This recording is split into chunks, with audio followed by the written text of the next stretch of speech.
क्या आप मानेंगे कि सिर्फ 30 दिन की निरंतरता, कंसिस्टेंसी आपकी जिंदगी को पूरी तरह से बदल सकती है?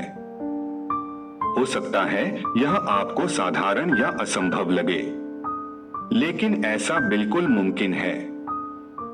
इस संदेश के अंत तक आप समझेंगे कि कैसे रोजाना छोटे छोटे प्रयास आपके जीवन में बड़े बदलाव ला सकते हैं।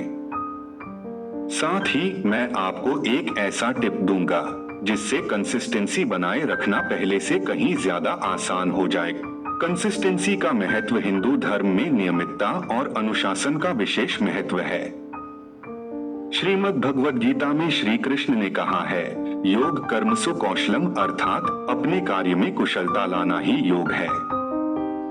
यह कुशलता तभी आती है जब हम अपने कार्यों में निरंतरता बनाए रखें। सोचिए, आपने कितनी बार किसी नई आदत को अपनाने की कोशिश की, जैसे सुबह जल्दी उठना, योग करना या नियमित पढ़ाई। शुरुआत में तो आप बहुत उत्साहित रहते हैं, लेकिन 1-2 हफ्तों बाद मन बदल जाता है।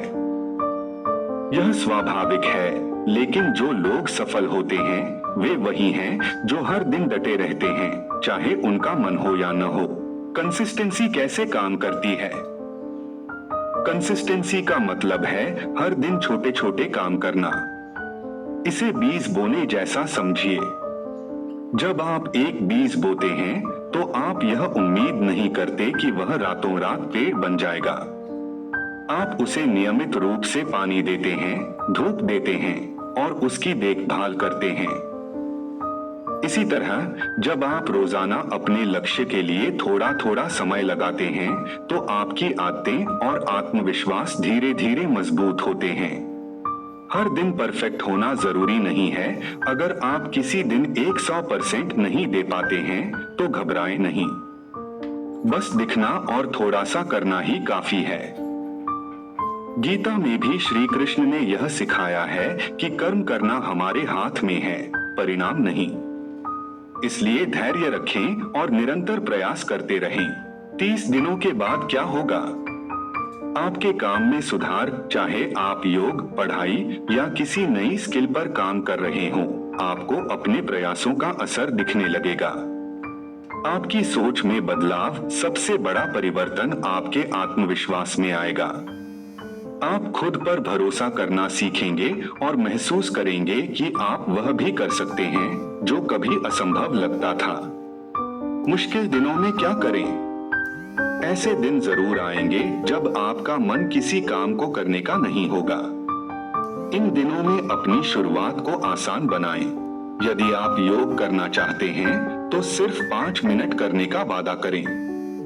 अगर पढ़ाई करनी है तो सिर्फ 1 पेज पढ़ने का लक्ष्य बनाएं। छोटे कदम अक्सर बड़े बदलाव लाते हैं। योग की शुरुआत सरल बनाएं और उसे नियमित रखें। प्रगति को ट्रैक करें, अपनी मेहनत का हिसाब रखें। एक डायरी में लिखें कि आपने हर दिन क्या किया। जब आप अपनी प्रगति को बढ़ता देखेंगे तो यह आपको और प्रेरित करेगा। अगर एक दिन छूट जाए तो? अगर किसी दिन आपका रूटीन टूट जाए तो खुद को दोष न दें। अगले दिन से फिर से शुरुआत करें। महाभारत में भी यही सिखाया गया है कि सबसे बड़ी जीत वही है जब हम गिरने के बाद दोबारा खड़े हो जाते हैं। आज से शुरुआत करें, अब किस बात का इंतजार? आज ही पहला कदम उठाएं।